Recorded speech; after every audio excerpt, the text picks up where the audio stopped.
ꯑꯩꯒꯤ ꯑꯣꯏꯖꯕ opinion share ꯈꯔ ꯃꯅꯤꯄꯨꯔ ꯄ꯭ꯔꯖꯥ ꯃꯌꯥꯝꯗ ꯄꯥꯔꯇꯤꯀꯨꯂꯔꯂꯤ ꯏꯆꯤꯟ ꯏꯅꯥꯎ ꯃꯩꯇꯩꯁꯤꯡꯗ ꯑꯩ ꯁꯦꯌꯔ ꯇꯧꯖꯒꯦ ꯑꯩ ꯏꯝꯐꯥꯜꯗꯁꯨ ꯍꯧꯖꯤꯛ ꯀꯥꯟ ꯂꯩꯇꯦ ꯑꯗꯣ ꯑꯩꯉꯣꯟꯗ ꯇꯤꯚꯤ ꯗꯤꯁꯀꯁꯟ ꯃꯌꯥꯝ ꯀꯧꯋꯦ ꯑꯩ ꯌꯥꯎꯕ ꯉꯝꯗꯦ ꯑꯗꯨꯅ ꯑꯩꯅ ꯃꯐꯝ ꯑꯃꯗ ꯂꯩꯖꯔꯁꯨ ꯃꯁꯤ ꯑꯩꯒꯤ ꯑꯣꯄꯤꯅꯤꯌꯟ ꯈꯔ ꯑꯩꯅ ꯈꯪꯖꯕ ꯈꯔ ꯄ꯭ꯔꯖꯥꯗ ꯑꯩ ꯁꯦꯌꯔ ꯇꯧꯖꯕꯅꯤ ꯃꯔꯝꯗꯤ ꯍꯧꯖꯤꯛ ꯊꯣꯛꯂꯤꯕ ꯏꯁꯨ ꯃꯅꯤꯄꯨꯔꯒꯤ ꯂꯥꯟ ꯄꯨꯝꯅꯃꯛꯁꯤꯗ ꯑꯩꯈꯣꯏꯅ ꯑꯣꯕꯖꯔꯚ ꯇꯧꯕ ꯀꯥꯟꯗ ꯁꯣꯏꯕ ꯃꯗꯨꯒꯤ ꯄꯣꯠ ꯇꯧꯍꯣꯏꯔꯣꯏꯗꯕ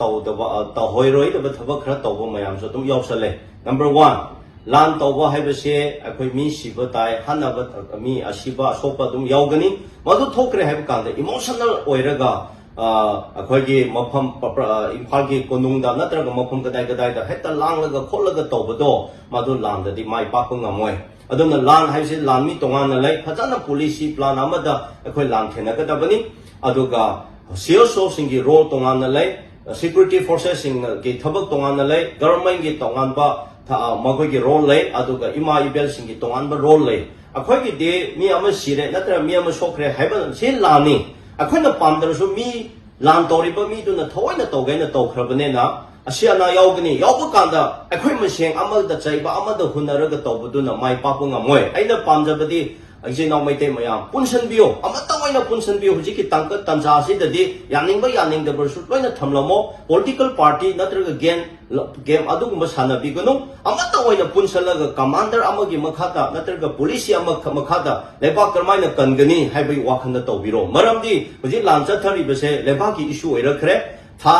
15 ꯁꯨꯔꯦ ꯁꯣꯐꯤꯁꯇꯤꯀꯦꯠ ꯑꯗꯨꯒ ꯁ꯭ꯅꯥꯏꯄꯔ external force tegi mapandegi natraga asigumba drone sichinaga tawrakrabani masigi tanjasida akhoi ichinau maitei singna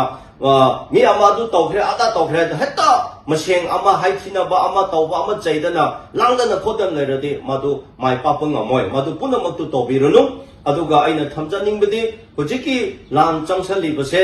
mi singna thoina tawgena tawba ama changkhre aduna mase akhoi kanse aduga asigumba mi oi singsina na akhoi ki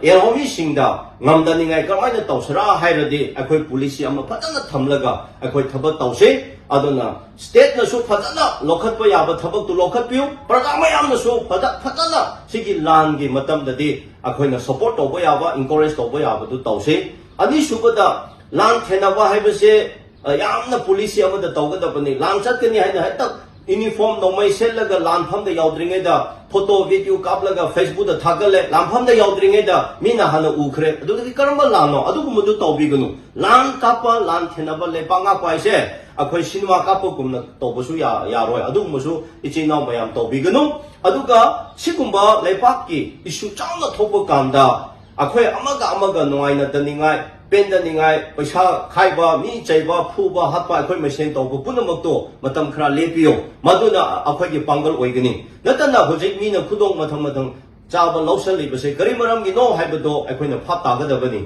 aduna hojik lan se loisandringe da akhoi mikna singna leiraga leigadabani mi na kap khre mi na hat khre ai kan da khakta emotional oina heta chengba chongba duna di yaroi mase aina mayam da thamjaninge aduga last ta akhoi Manipur Laminari Punamak. Akhoi wari sabi yaroi, peace pande, peace ki wahidu, habi yaroi, habadudi, karamba mino, karamba lepaki mino. Adudi ma Manipur ki masa, nate hamse akhoi na hairani. Aduna, pendaba mayam legani, lan taure, yare, mi su, hadare, sinare. Loina ma wari saraga, akhoi pura pakhaktani. Akhoi himina gadori. Aduna, wari su saningai, akhoi kuki singasu kok thadabio, maitei singsu, akhoi mayam nasu kok thadasi. aduda peace ki wari natraga wari sabi aro haiba makhai du di Manipur asigi minate mahak Manipur akhoi mayam praja mayam bo natraga tholang ba generation bu thugai bani haiba se akhoi na madu gi matam haiba matam sulakani aduna aina ngisi thamjab se kana bu su mi chanate kana bu su chaibanate adubu observation se achuk kuina tawrap kanda hojiki Tanjada lan ga natraga issue se situation thopa kanda pandaba natraga tohoidaba thabak mayam thopa mayam se su ubagi tamakta madu tawbiganu aduna amuka ai appeal tawjari ichinau maitai sing aduga akhoi yalawmi mayam mikna singlaga leiraga phajana akhoi lan se mai pak Manipur ki problem se athuba da solve tawba yaningai akhoi na mai pak ngamna ningai honamina se haiba se aduna praja mayam da emotional oiraga oidaba padabadu akhoi masengi marakta thoktaningai akhoi check singse aduga adugumadu tawbigno haibase thamjabani